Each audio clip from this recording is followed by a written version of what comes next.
Bom dia, pessoal, tudo bem?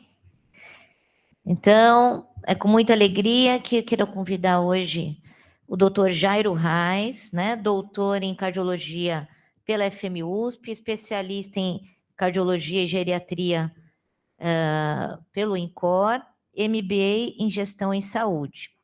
Ele vai dar o tema manejo da doença arterial coronariana crônica, um tema muito importante.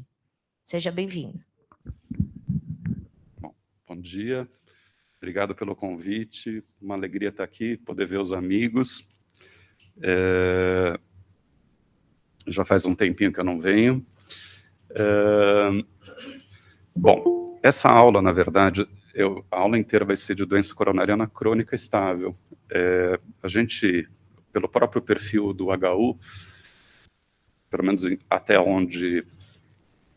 até quando eu estava aqui, a gente atende muito emergência, a gente faz muito UTI, a gente faz pacientes internados, mas a gente pega um paciente diferente, a gente pega pacientes agudos, a gente pega paciente com infarto com supra, com síndrome coronariana aguda, com descompensação aguda, e a gente não atende pacientes crônicos.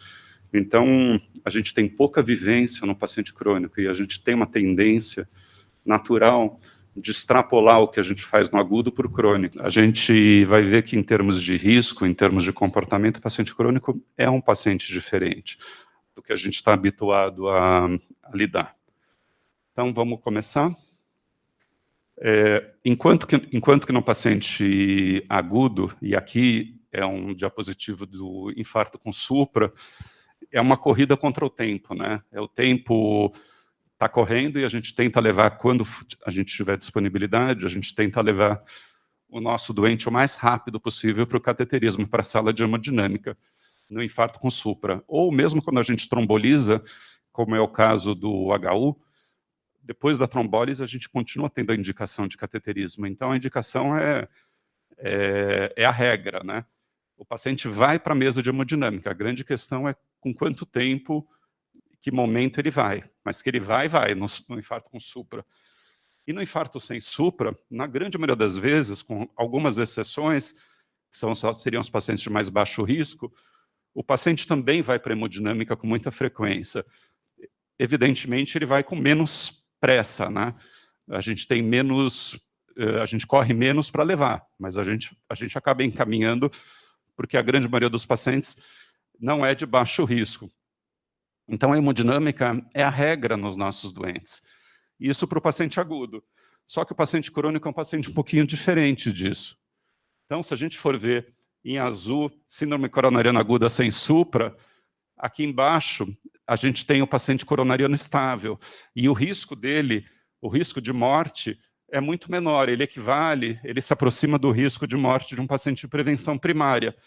Então, o nosso paciente é um paciente com um comportamento, um prognóstico muito diferente do agudo. E é isso que a gente vai ver, o manejo desse tipo de doente que a gente vai ver aqui hoje. Então, em termos de risco de eventos, a gente tem aqui o infarto com supra, um pouco menos de risco, pelo menos na fase aguda da síndrome coronariana sem supra, e aqui a gente tem os pacientes crônicos. Evidentemente é um grupo heterogêneo, e a gente vai ver um pouquinho os riscos dentro desse grupo. Mas, se comparado com o paciente agudo, é um paciente de menor risco. E é isso que tem que ficar claro nesse tipo de doente. Então, vamos começar com a investigação. O que a gente tem de característica na investigação? Bom, primeiro, o teste de esforço ainda é o teste mais consagrado, o teste mais utilizado, o mais tradicional para a investigação diagnóstica do nosso doente. Se o paciente tiver alguma dificuldade em termos de eletro, a gente vai usar outros métodos diagnósticos, como, por exemplo, a cintilografia. O paciente tem um bloqueio de ramo esquerdo, um marca-passo, muita sobrecarga ventricular, muito strain. Esse paciente vai ter dificuldade em interpretação do eletro. Então, a gente acaba usando a cintilografia com o estresse. E se o paciente tiver dificuldade locomotora, questões neurológicas, ortopédicas, muita idade que não permita que ele corra na esteira, eventualmente um teste com um repouso, com estresse farmacológico, aí uma cintilografia com dipiridamol, um eco com dobutamina. Mas a gente vai ver também que vem ganhando terreno para esses doentes, cada vez mais a gente tem indicado a angiotomografia de coronária para esse tipo de doente. E isso é bem interessante porque o HU tem uma angiotomografia de coronária muito boa, e a gente não tem cintilografia, por exemplo, a gente também não tem o costume, pelo menos não tinha na minha época, o costume de fazer ecoestresse.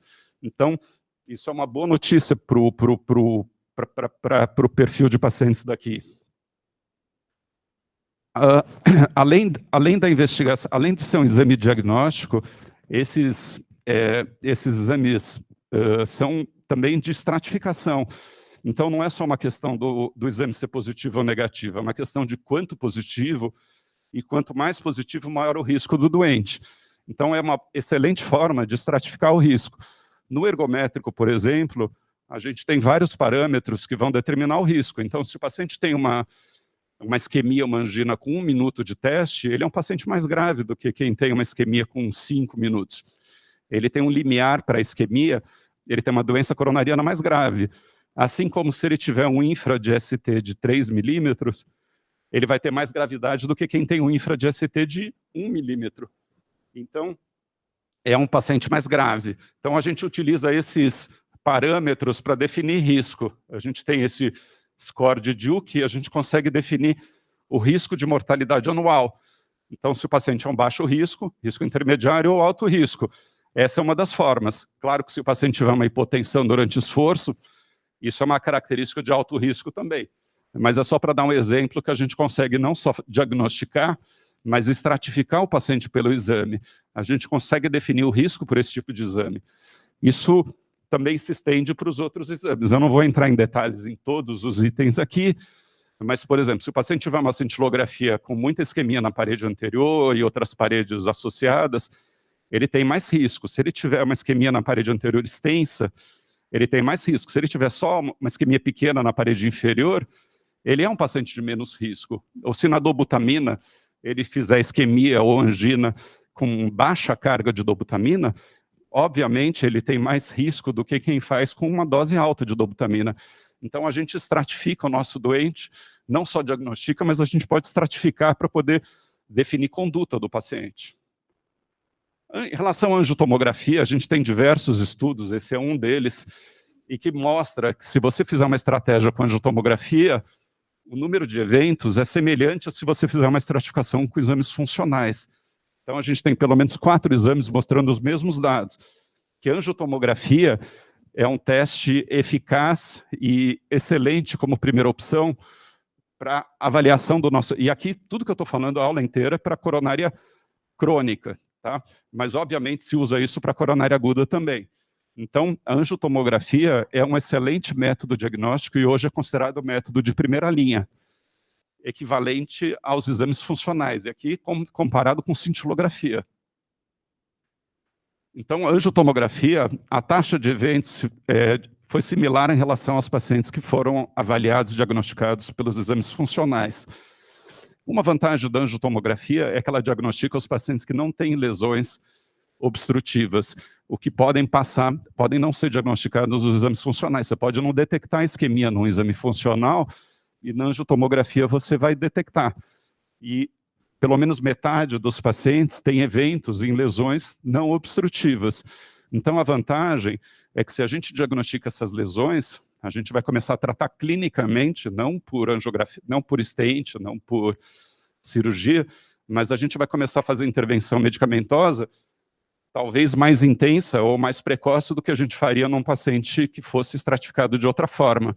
Então, essa seria uma vantagem, a gente poder diagnosticar lesões que não apresentam isquemia, mas que podem também ter rompimento de placa, acidente de placa, lesão futura. Então, não só as placas mais obstrutivas, elas causam evento, mas as placas não obstrutivas também. Então, seria uma vantagem da angiotomografia, tá? Outro dado a favor da angiotomografia é que a carga de radiação dela é menor que da cintilografia. Então, em termos de exposição à radiação, seria uma outra vantagem. Tanto tanto esses dados tiveram impacto que a diretriz da Sociedade Europeia de Cardiologia de 2019 colocou a angiotomografia também como uma opção de primeira linha, como teste inicial para a doença coronariana crônica. Então, isso já se tornou diretriz, indicação classe 1, é uma opção de primeira linha. E aqui é uma revisão do JAMA, de angina estável, um autor bastante conceituado, colocou angiotomo como exame de primeira linha, ou pelo menos uma opção de primeira linha, com uma sensibilidade, inclusive, superior aos testes funcionais. Então, é uma excelente opção, e ainda mais que é disponível para a gente aqui. Então, em resumo da investigação, os testes funcionais para isquemia são a ferramenta mais tradicional e aceita para a investigação da doença crônica. A angiotomografia atualmente também é considerada um exame de primeira linha, e a opção pelo exame deve levar em consideração probabilidade pré-teste, disponibilidade do exame, custos, expertise do serviço, contraindicações, né, principalmente contraindicações, e aí, claro, função renal, né, porque imagina, se você vai fazer um angiotomo, você vai injetar contraste, e se depois o paciente precisa do cateterismo, você vai injetar contraste. Então, são dois exames contrastados, isso sempre é uma questão. Reações alérgicas prévias, broncoespasmo, lembrar que cintilografia com dipiridamol, uma das contraindicações é broncoespasmo, doença asma, bronquite muito severa, sopro carotídeo. Eu já tive vários pacientes que não puderam fazer cintilografia por ter sopro carotídeo, e incapacidade de correr na esteira, pensando no ergométrico, ou no exame de esforço. Mas a gente também pode estratificar o risco pela anatomia coronariana, o que é bem tradicional. Então, a gente sabe que quanto maior o número de obstruções, maior o risco. Então, um paciente triarterial, ele tem um risco maior do que um paciente bi, que tem um risco maior do que um paciente uniarterial. Então, conforme o número de lesões, o risco aumenta, o prognóstico piora. Mas não só o número de lesões, a localização. Lesões proximais sempre vão ter mais risco que lesões distais, principalmente da descendente anterior, da DA, que aqui é a LAD. Então, lesão de DA proximal oferece um risco maior do que um paciente que não tem a DA proximal, mesmo que seja um triarterial. Então, a DA proximal, ou a DA antes da primeira septal, já implica em mais risco. E, claro, lesão de DA, se for pensar no uniarterial, é mais grave que uma lesão de CD ou de CX, pelo menos na maioria das vezes. Aqui é a mesma coisa, quer dizer, se a gente pegar uniarterial, biarterial ou triarterial, evidentemente o triarterial é mais grave. O risco dele pode ser 4 vezes maior do que o paciente uniarterial.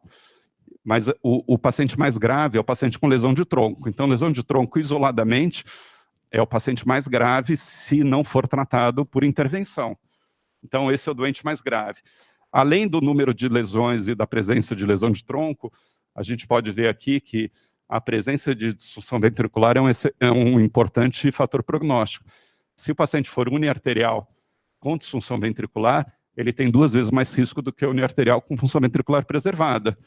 No triarterial, é 8 vezes maior. Então, a presença de disfunção é uma importante informação prognóstica para a gente. Então, a gente associa o número de lesões, a localização das lesões, né, mais proximais, a presença de lesão de DA e a disfunção ventricular. E a lesão de tronco, né? Outra forma de estratificar é pelo BNP, ou pelo NT-proBNP. Então, os peptídeos natriuréticos são uma outra forma de avaliar isquemia, independente da fração de ejeção, né? Porque a gente pode ter uma função sistólica boa, uma fração de ejeção preservada, e o paciente tem um BNP alto, o que mostraria também, indiretamente, a função diastólica e a isquemia, no caso do coronariano. Então, uma forma da gente poder ter uma ideia do quanto de isquemia e do quanto de risco ele vai ter.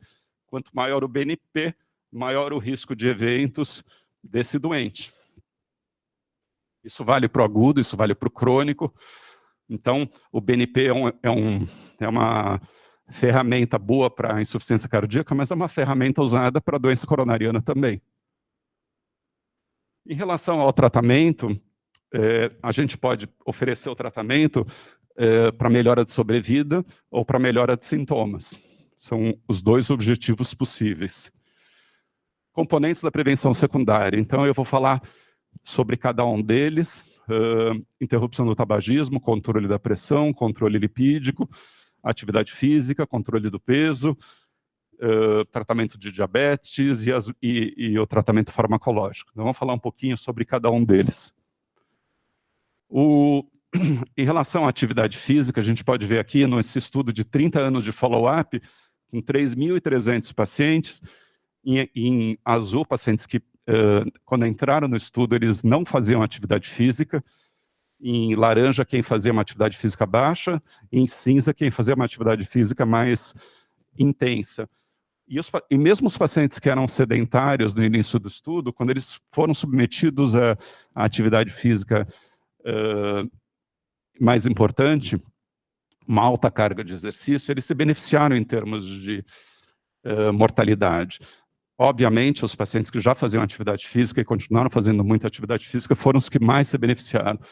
Mas o que o estudo mostra é que a atividade física é boa e é importante e reduz eventos e reduz morte, independente do status dele inicial. Então, a gente deve estimular esses pacientes a fazerem atividade física. Pressão, controle da pressão, a gente tem a diretriz europeia, a diretriz americana, elas têm algumas diferenças em relação a metas, em relação a quando iniciar tratamento farmacológico.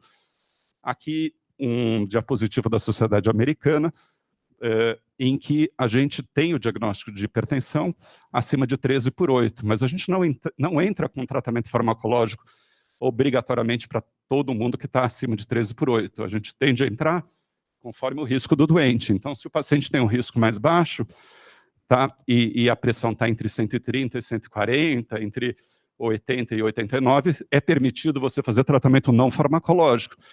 Enquanto que se o paciente tiver mais risco, ou se tiver doença coronariana, você entra com tratamento mais precoce. Então, é o caso do nosso doente coronariano. Você entra com a medicação mais precocemente para manter a PA abaixo de 13/8. Pela Sociedade Europeia, esse 13/8 nem é chamado de hipertensão, né? Eles vão chamar de pressão normal alta. Mas, se o paciente tiver muito risco, mesmo esse doente com essa pressão entre 130 e 139, entre 85 e 89, é permitido entrar com tratamento farmacológico mais precoce do que você entraria se o paciente não tivesse esse risco, essa doença. Vacinação para influenza, todo mundo dá a vacina para pneumopata, para idoso, a gente deve dar a vacina também para todos os pacientes cardíacos e coronarianos. É uma indicação classe 1, vacina para influenza para esses pacientes. Isso reduz eventos coronarianos também. Interrupção de tabagismo é essencial, reduz a mortalidade, tem um impacto maior que beta-bloqueador, que aspirina e que inibidor da ECA. Então, parar de fumar é essencial nesses doentes. E as medicações que previnem eventos? A gente tem os antiagregantes, anticoagulantes, eu não vou falar aqui, porque é muito específico, inibidor da ECA e BRA, antagonista dos mineralocorticoides, beta-bloqueadores e estatinas. E a gente tem as medicações que reduzem sintomas, nitrato, beta-bloqueador, bloqueador de canal de cálcio, ranolazina, trimetazidina. Então, são medicações que diminuem a angina e isquemia. Em relação à aspirina, o que eu queria ressaltar aqui nesse diapositivo em relação a esse estudo que foi publicado em 2021 no New England, é que, primeiro, até hoje, assim, ninguém duvida, ninguém questiona a importância da aspirina na doença coronariana, desde a aguda até a crônica. Quer dizer, a gente usa para todo mundo e a gente usa para sempre, pelo menos em princípio. O que a gente discute é a dose. Até hoje, a Sociedade Americana não definiu a dose recomendada de aspirina. Se a gente pegar dados de 2014, 60% dos doentes saíam do pós-infarto com uma dose de 325 miligramas. E o que esse estudo mostra? Que se você usar 81 miligramas, é tão eficaz e previne tanto eventos quanto 325. obviamente, com menor risco gastrointestinal. Então, que a gente deve usar a menor dose efetiva para os pacientes coronarianos. No pós-angioplastia, o paciente que foi submetido a stent, angioplastia, eu queria mostrar aqui em relação à diferença do agudo aqui à direita em relação ao crônico à esquerda. Então, enquanto no agudo a gente tende a usar dupla agregação plaquetária por pelo menos um ano, pelo menos essa regra, e aí se discute 1 ano, se é 3 anos, se é mais tempo, mas é no mínimo 1 ano, tradicionalmente. E o crônico não. O crônico, se você puser um stent metálico, a gente pode usar 1 mês de dupla agregação plaquetária. Se você usar um stent revestido, 6 meses é considerado suficiente. Então, o crônico precisa de menos tempo de dupla agregação plaquetária em relação ao agudo. Outro dado interessante aqui nesse amarelinha, mostarda, é uma indicação classe 2B, mas isso vem ganhando terreno. Hoje em dia, se discute se, quando você suspende uma das medicações da dupla agregação, se a gente deveria estar suspendendo o clopidogrel, o prasugrel, o ticagrelor, ou se a gente deveria suspender a aspirina. E cada vez mais, nos últimos 3, 4 anos, vem se discutindo se a droga que deveria ser interrompida não é a aspirina. Então, tem muita gente, já tem estudos em relação a isso, mostrando que a aspirina é a droga que vai cair fora. Claro que isso ainda não é uma indicação classe 1, mas é uma discussão que vem ganhando terreno. Então, a aspirina vem perdendo importância na prevenção primária, mas ela vem perdendo importância também na prevenção secundária. O pessoal acha que seria melhor você manter a outra medicação. Mas, de novo, isso ainda vai evoluir, essa discussão. Quanto à estatina, a gente está diante de um paciente coronariano, um paciente com doença aterosclerótica manifesta, né? E a gente tende a usar dose alta de estatina, de estatinas potentes. O que é uma estatina potente em dose alta? A rosuvastatina entre 20 e 40, a atorvastatina entre 40 e 80. Isso vale principalmente para quem tem menos de 75 anos de idade. Então, independente de você chamar ele de alto risco ou de muito alto risco, você vai tentar reduzir o LDL por mais de 50% o LDL, e se você não conseguir, você tem uma meta a mais, que seria deixar o LDL abaixo de 70. Se você não conseguir isso com a sua estatina, nessas doses, eventualmente associar ezetimibe, e tem a possibilidade, apesar de ser uma possibilidade ainda muito irreal para a gente, pelos custos, do anti-PCSK9, PCSK9. Mas isso ainda está fora da nossa realidade, é muito caro. Beta-bloqueador. Ninguém questiona a importância do beta-bloqueador no pós-infarto, mas a questão é, e depois do infarto, por quanto tempo a gente vai manter o beta-bloqueador? Qual o benefício dele no longo prazo? E a gente sabe que se o paciente tem disfunção, se ele evolui com disfunção ventricular ou com insuficiência cardíaca, ele tem indicação do beta-bloqueador pela disfunção ventricular. Mas se o paciente no pós-infarto, no pós-síndrome coronariana aguda, ele tem uma função ventricular preservada, a gente não precisa usar o beta-bloqueador para sempre. Então, seria por pelo menos 3 anos. Então, presença de disfunção ventricular, principalmente fração de ejeção baixa ou insuficiência cardíaca, indefinidamente. Função ventricular normal, pelo menos 3 anos. E as outras medicações? IECA ou BRA, a gente tem muito mais benefício, muito mais estudo, muito mais comprovação no paciente com presença de disfunção ventricular. Porque aí a gente pensa na remodelação, na insuficiência cardíaca. Pacientes com função ventricular preservada e sem insuficiência cardíaca, o benefício é menos evidente. Então, o grande benefício está nos pacientes com fração de ejeção mais baixa. Assim como o antagonista da aldosterona, a mesma coisa. Os dados, as evidências são mais fortes em favor do paciente com coronariano com disfunção ventricular, principalmente abaixo de 35, 40, e menos evidência em relação aos pacientes com função ventricular preservada. E vamos discutir, então, agora, se a gente deve indicar intervenção ou se a gente deve fazer tratamento clínico nesses doentes, tá? Então, vamos fazer uma revisão dos estudos do que a gente tem até agora. A gente tem os estudos da década de 70, estudos tradicionais, que comparavam cirurgia com tratamento clínico. Depois disso, quando surgiu a angioplastia, stent revestido, dupla agregação e todos os avanços que a gente tem, punção radial, mais uso de mamária, mais uso de radial na cirurgia, a gente foi tendo uma evolução muito grande. Esses estudos antigos ficaram para trás. Eles não serviam mais para dizer para a gente qual era a conduta. Então, surgiu a leva de estudos mais recentes. Desses estudos, talvez o primeiro que teve um grande impacto foi o COURAGE, que comparou metade... aqui tudo isso é paciente coronariano crônico, tá? Não tem nenhum agudo aqui. Então, o COURAGE, ele comparou metade foi para angioplastia, metade para tratamento clínico, randomizado, paciente coronariano, todos eles. E o que o estudo mostrou é que o braço que foi submetido à angioplastia não teve nenhum benefício em relação à redução de eventos, em relação ao tratamento clínico. A quantidade de eventos foi igual.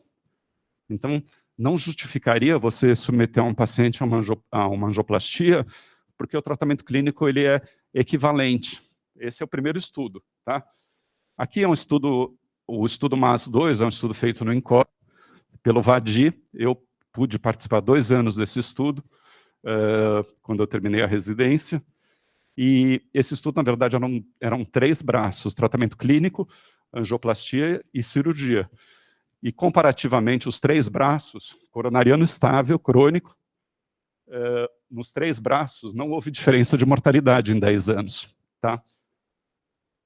Então, também mostrando dados parecidos, quer dizer, ausência de benefício da intervenção no coronariano crônico. Esse outro estudo, que eu vou me deter um pouquinho mais, é um estudo que foi feito só em diabéticos. Então, eram pacientes coronarianos, crônicos e diabéticos. Só diabético entrou no estudo. Então, é o BARI 2D. O que ele fez? Ele randomizou, ele olhou angiograficamente. Então, tinha uns pacientes que eram mais graves, provavelmente mais triarteriais, e ele randomizou metade para clínico, metade para cirurgia.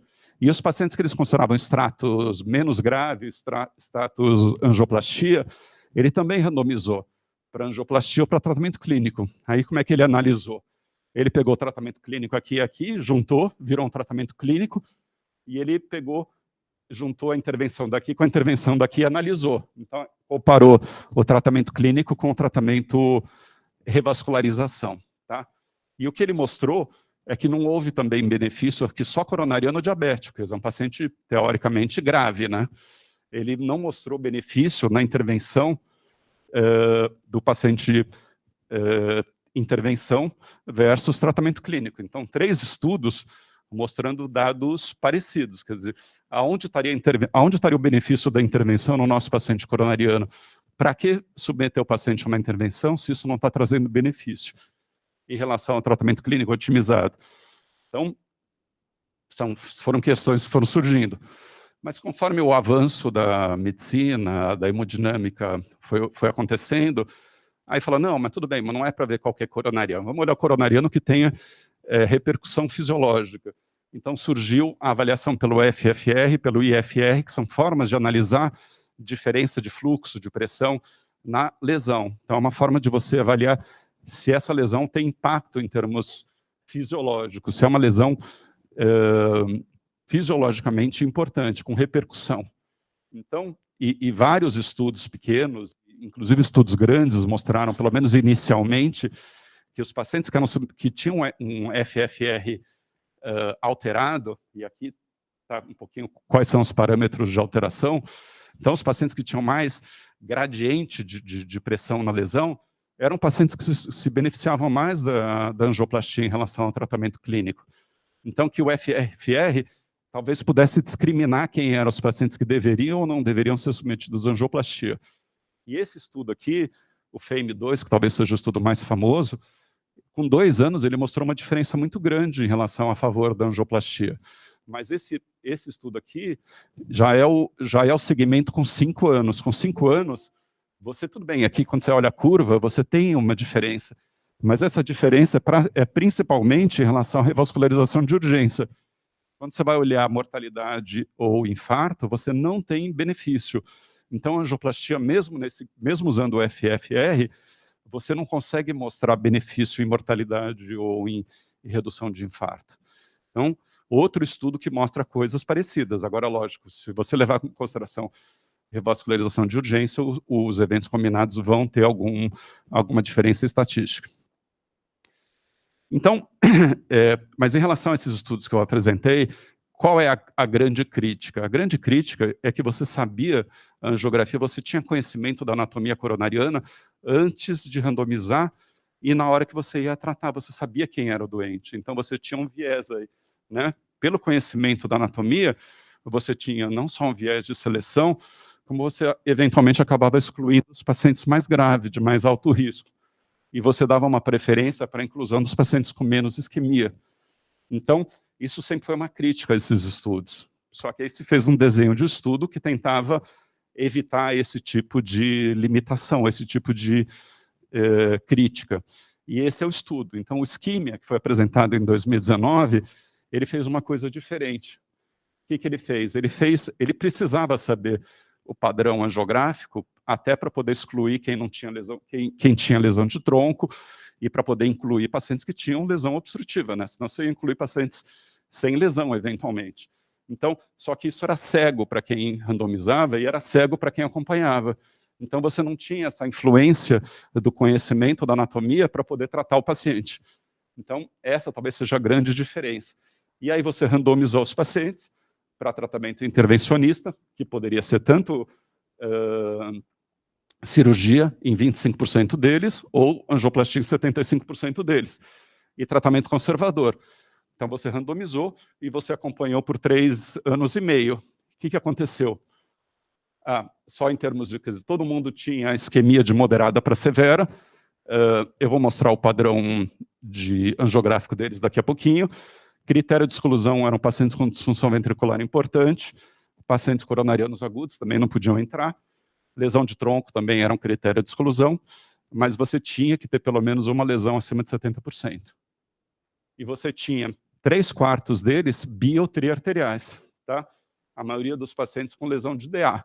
Então eram doentes coronarianos, sem dúvida nenhuma, multiarteriais. Em relação aos eventos, não houve diferença no tratamento clínico versus tratamento intervencionista. Não houve diferença, tá? Isso é evento combinado.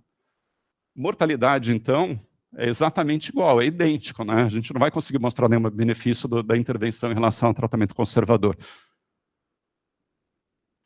Infarto também, um pouquinho mais de infarto inicial no grupo intervenção, né? Provavelmente infarto peri-procedimento, um pouquinho mais de infarto no grupo tratamento clínico depois, mas estatisticamente é semelhante. Então, o estudo foi um estudo negativo em relação à indicação de intervenção no coronariano crônico, e um estudo muito bem conduzido. Então, esse estudo passou a ser considerado estudo definitivo. Aí alguém fala, tá bom, então você não vai ter benefício na mortalidade, mas talvez tenha benefício em termos de qualidade de vida. E você teve uma diferença pequena nesse braço do estudo, nesse subestudo de qualidade de vida, você teve uma diferença pequena a favor do grupo intervenção, mas foi uma diferença modesta. E a grande discussão é que talvez a diferença não seja grande, porque se incluiu 34% dos pacientes não tinham angina. Então, talvez isso tivesse favorecido o tratamento clínico. O que a gente sabe é que aqui, quanto maior o número nessa linha aqui, menos angina. Então, se você tinha 100 desse número, desse score, você não tinha angina. Abaixo de 25 você tinha angina diária, abaixo de 50 você tinha angina semanal, abaixo de 75 uma angina mensal.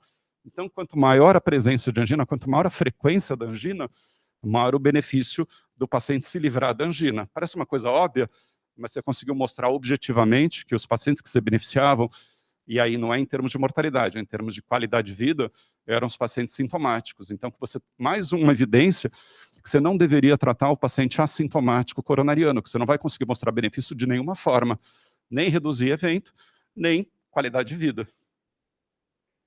Então, resumindo a angioplastia, os estudos randomizados evidenciam o papel da angioplastia na melhora da angina, mas não em reduzir eventos coronarianos. A angioplastia continua a ter relevância em pacientes selecionados com doença coronariana grave, especialmente aqueles que têm risco cirúrgico muito alto para serem operados. Mais recentemente, a angioplastia também emergiu como alternativa à cirurgia em casos selecionados de lesão de tronco. Mas a pergunta que continua existindo é, bom, e a cirurgia? Aonde entra a cirurgia nesses nossos doentes? Quer dizer, morreu a cirurgia, a gente nunca mais vai indicar a cirurgia de revascularização? Então, essa é sempre uma questão. E é mais difícil, realmente, a gente definir quais são os pacientes que devem ser submetidos à cirurgia, em função de todos os avanços e em função dos estudos que eu apresentei, né?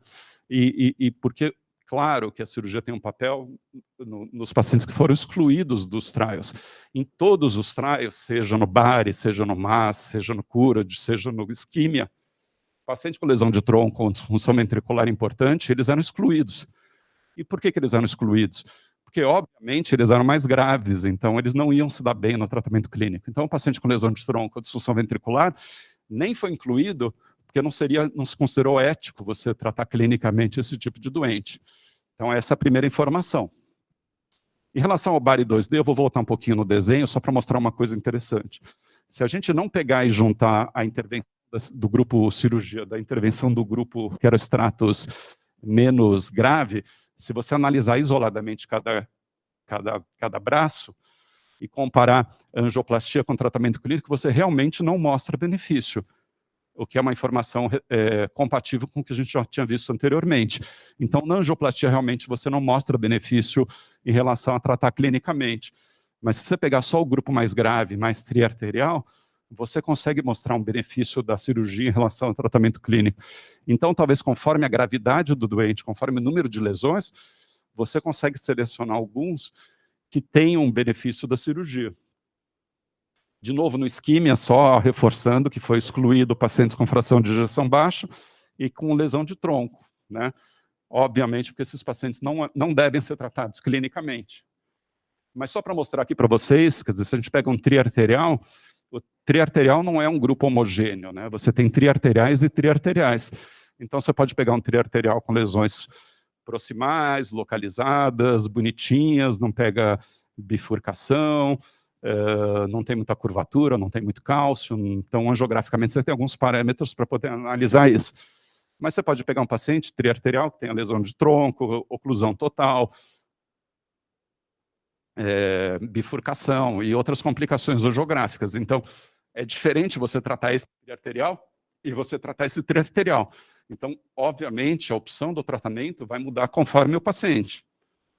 E aqui a gente tem o score para poder fazer esse tipo de análise, que é o SINT score. Então, em função de lesão de tronco, se ele é triarterial ou total, tortuosidade, bifurcação, trombo, calcificação, dominância, e número e localização das lesões, você consegue fazer um score e definir se ele é um paciente que vai se beneficiar mais de cirurgia ou de tratamento angioplastia. Então, conforme o paciente menos grave, ele vai se beneficiar mais de angioplastia, não mais, mas ele não vai ter tanta complicação com a angioplastia. E o paciente mais grave angiograficamente vai se beneficiar mais de cirurgia. Objetivamente, aqui seria o paciente de mais baixo risco, pelo Syntax Score, e aí tratamento angioplastia e cirurgia são equivalentes, e quanto maior o risco, maior o benefício da cirurgia.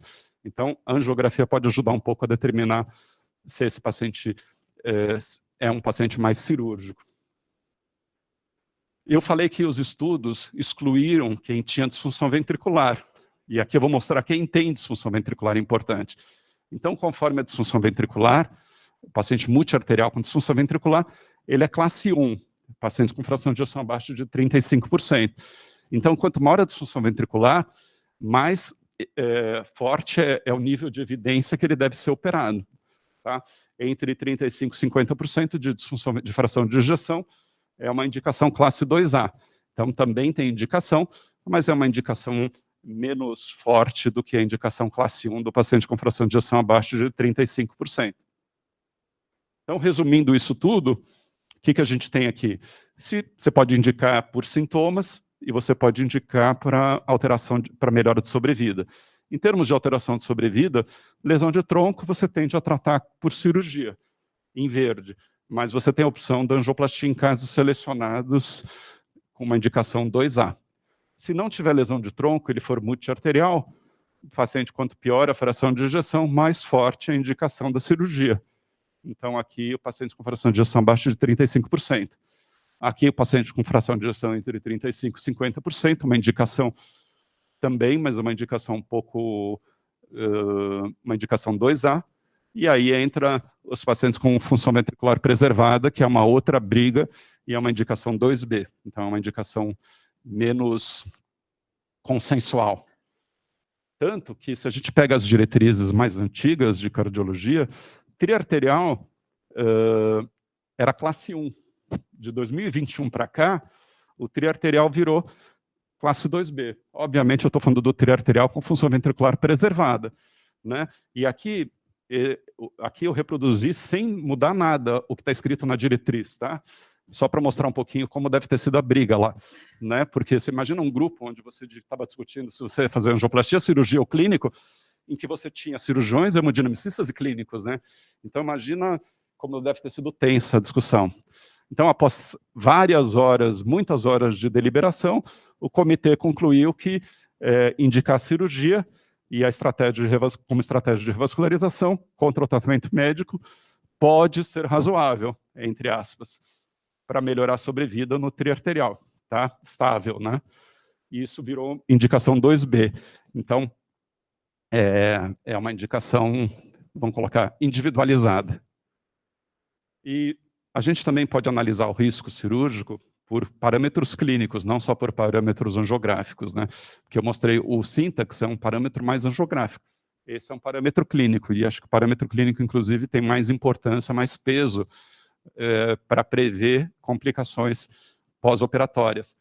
Não só para prever mortalidade, mas para prever falência renal, AVC, ventilação prolongada, infecção externa, mediastinite, reoperação e internação prolongada.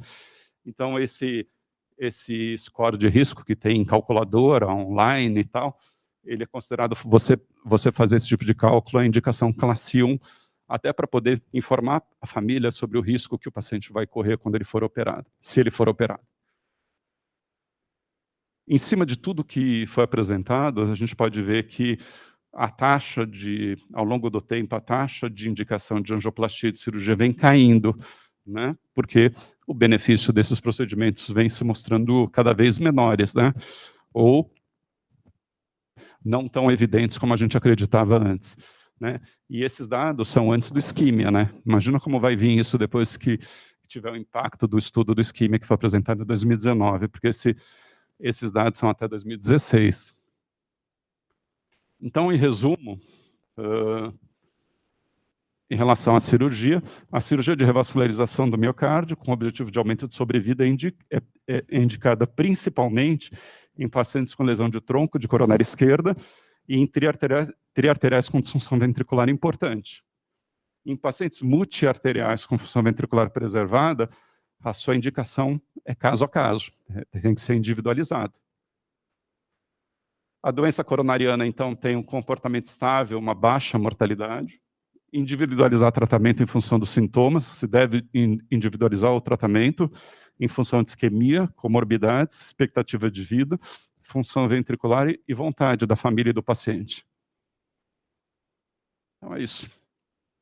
Me gera muita angústia como clínico definir exatamente qual é o momento que eu devo encaminhar o meu paciente para o cardiologista. Tá?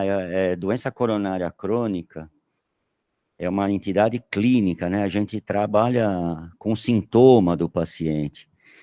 E naquele gráfico que você mostrou, eu achei bacana, porque me dá a impressão, assim, quando eu penso que 4% vão infartar, eu tenho 96% de chance de acertar, né?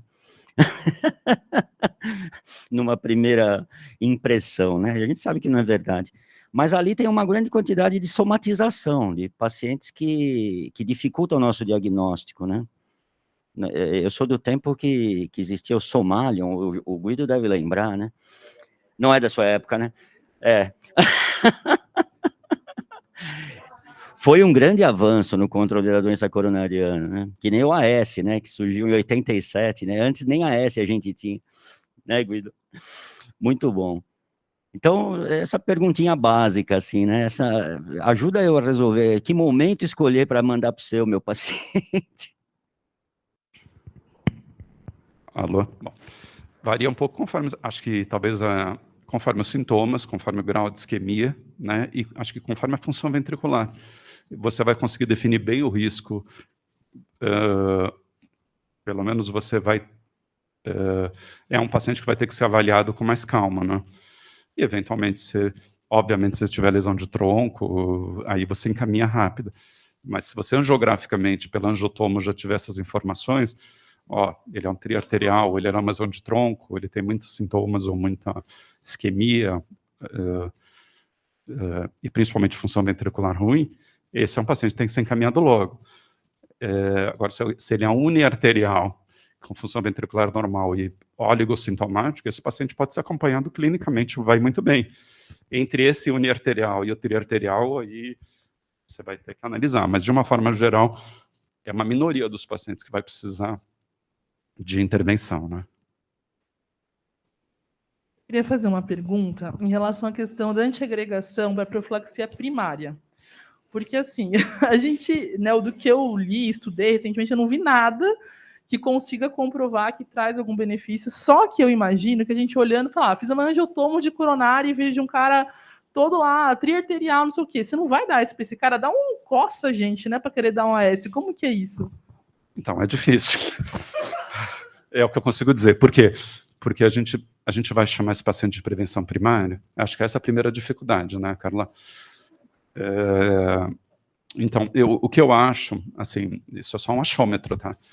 É que quando você analisa o grupo de doentes, você vai analisar a média dos resultados. Então, se você juntar mais pacientes idosos, mas eventualmente a aspirina vai sangrar mais, né? Agora, se você pegar só os pacientes de mais alto risco, com baixo risco de sangramento, e lógico, o primário com mais risco, nós não estamos falando primário com risco baixo, né? Não estamos falando primário com risco alto. E baixo risco de sangramento, talvez você consiga selecionar dentro desse grupo quem vai ter mais benefício. Porque não é que a aspirina não cause benefício, é que o risco, ele se sobrepõe ao benefício. Então, acho que isso que acontece, né? Se você pega o benefício líquido, você acaba não conseguindo mostrar que você deve da aspirina porque ele sangra. E aí não adianta, né? Porque você vai ter menos infarto, mas vai ter mais sangramento. Então, agora, se você pegar um paciente que continua tendo um alto risco, ou mais alto risco, e aí definir, por exemplo, eu já tive pacientes, eu não faço angiotomo, eu evito exatamente fazer angiotomo para não cair nessa discussão, mas eu faço muito score de cálcio, e eu já tive alguns pacientes com mais de 1000 de score de cálcio, vários. E aí, você não vai dar aspirina para esse paciente com mais de 1000 de score de cálcio, com baixo risco de sangramento, eu estou falando de pacientes mais jovens, né? Antes era 70, agora são 60. Então, pacientes com menos idade, quer dizer, teoricamente com um risco baixo de sangramento, e será que esse paciente quem tem 1000, 1500 de score de cálcio vai ter o mesmo risco que quem tem 50 de score de cálcio? Porque a carga aterosclerótica é bem diferente, mas nós não temos ainda a comprovação para afirmar isso. Mas eu já vi em aula da American Heart, uma das pessoas que mais estuda isso, que é a Roxana Meran, que ela até veio na sua CESP há uns 3 anos atrás, e ela apresentando na aula dela, por isso que eu coloquei aquilo no grupo lá do WhatsApp, que score de cálcio acima de 100 poderia ser um indicativo de uso de aspirina, mas é uma opinião, não é um estudo que está dizendo isso. E é a opinião de alguns, não é a opinião de todos, né? É um limbo, né, essa parte, a aterosclerose subclínica, o que faz... Ainda, né, porque... É a mesma coisa que talvez a gente tenha quando a gente pega uma lesão de carótida, assim, de achado, né? E aí que você vai dar aspirina para lesão de carótida com 50% de carótida, se você nunca tiver tido nada, a gente não cai às vezes nisso, porque não é que a gente pediu o exame, mas o paciente chega para a gente com esse exame. E aí o que você vai fazer? Eu tenho uma dúvida semelhante, Jairo. A pessoa, o meu grande, agora, eu acho que esse esquema aí trouxe mais angústia do que outra coisa, porque primeiro que é muito difícil para a gente ver uma cintilografia, por exemplo, com uma isquemia importante na parede anterior, né?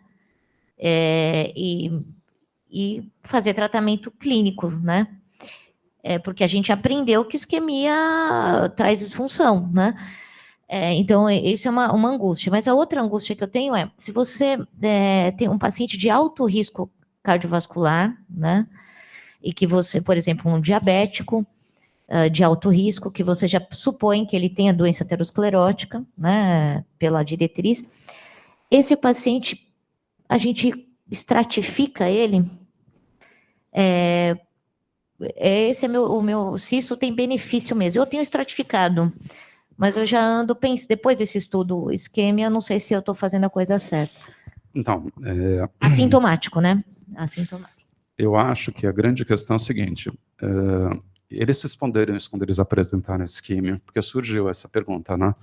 E o que eles falam é o seguinte, você tem que pensar o seguinte, você não está sabendo se você não está deixando de passar uma lesão de tronco ali. Acho que essa é a primeira coisa, né? Então, porque para ter aqueles resultados, eles excluíram quem tinha lesão de tronco. Então, essa é a primeira coisa, né?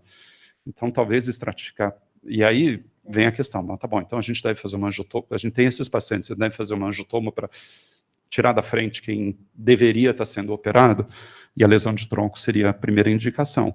Se você não fizer nada, você não vai saber. Então, acho que essa é a primeira coisa. Segundo, obviamente, a função ventricular vai participar dessa decisão, né?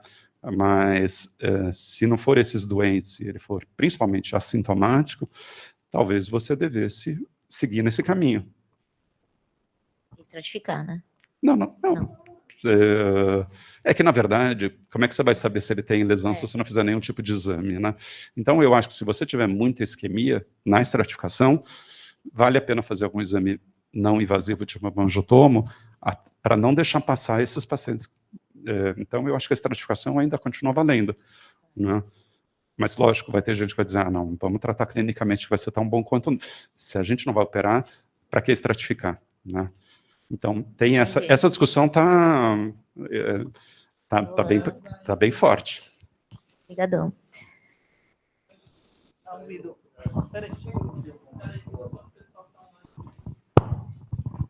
Jairo, se chega no teu consultório uma mulher aí de 60 anos de idade, assintomática para fazer uma avaliação cardiológica, com um passado muito importante de doença coronariana na família,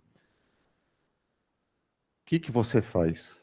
Teste de esforço, cintilografia, angiotomo, ou você só faz um eletro e observa? Não, eu sempre vejo função ventricular, né? Então, ecocardiograma eu sempre peço, né? Acho que esse é um exame importante. E eu peço avaliação de isquemia num paciente mais alto risco. Eu não peço avaliação numa mulher de 35 anos, mas eu peço, nesse doente que tem uma probabilidade de pré-teste maior, eu peço. E eu faço muito score de cálcio, eu peço muito score de cálcio, porque isso me deixa muito tranquilo, porque eu vejo muito paciente com score de cálcio 0. E aí eu não faço mais estratificação puro ergométrico, né? Eu fico tranquilo. Então, até porque não é um exame que você vai fazer todo ano, né? É um exame que não tem contraste, não precisa de frequência cardíaca baixa, a carga de radiação é baixa, né? A carga de radiação de uma tomo de coronária para fazer score de cálcio é menor que de uma mamografia. E não é um exame que você vai fazer todo ano, né? Talvez você faça uma vez na vida, e olha lá, né? Então, eu tenho pedido muito para poder dividir um pouco em termos de risco. Eu acho que me ajuda. Claro que a diretriz recomenda isso para quem tem risco intermediário, né? Mas tem gente fazendo para quem tem risco alto, porque às vezes você deprescreve, você diminui o número de medicação, se você tira esse paciente do alto risco e joga ele para um risco, porque não é só para você acrescentar a intervenção ou remédio, às vezes é o caminho contrário. Principalmente em idoso, às vezes, se você considera que o risco é mais baixo, você pode até tirar a estatina dele. Então, às vezes, é um caminho oposto do que a gente faz, né? Você consegue diminuir o risco, reclassificar como um risco mais baixo.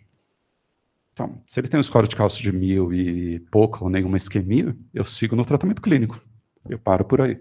E eu sempre peço sem angiotomo, a menos que eu tenha uma suspeita grande, né?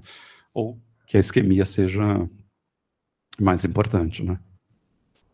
Não, isso vem mudando porque a gente aprendeu uma cardiologia diferente. Então, a gente tem que repensar em cima dos estudos mais novos. É duro para a gente, né? Porque a gente está muito no automático em relação ao que a gente aprendeu a fazer, né? É difícil mesmo. Eu estava, quando apresentaram isquímia, eu estava no American Heart, American College, eu estava na sala, e aí você olhava para o lado, você percebia que estava todo mundo mesmo. E agora, né? Eu vou ter que voltar para a faculdade, porque eu não sei mais o que fazer. Porque a gente aprendeu aquela coisa, estratifica, isquemia, CAT e intervenção. Ah, mas se você não vai fazer intervenção, para que estratificar?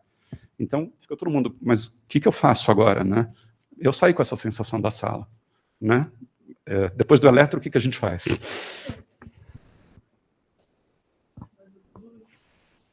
Muito obrigada, Jairo, muito legal. É importante a gente saber que está nesse nível aí a discussão, né? E muitas coisas ainda não tem uma resposta, né? Vai ter que ser visto caso a caso mesmo. Né? E vamos seguindo as diretrizes, porque pelo menos você tem um embasamento, né? Muito obrigada, viu?